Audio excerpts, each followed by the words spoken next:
দাজ্জাল আসার আগে 3 বছর কি ঘটবে? দাজ্জাল হচ্ছে কিয়ামতের একেবারে বড় আলামত, যে আলামতগুলো প্রকাশিত হওয়ার পরে মানুষ আর সময় পাবে না।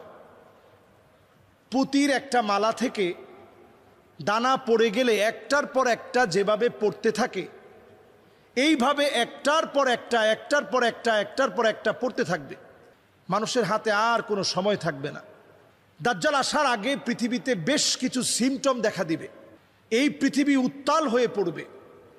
হাত্তা তুরাল আরদু দামান, সারা দুনিয়াতে বিভিন্ন প্রান্তে মুসলমানেরা মার খাবে।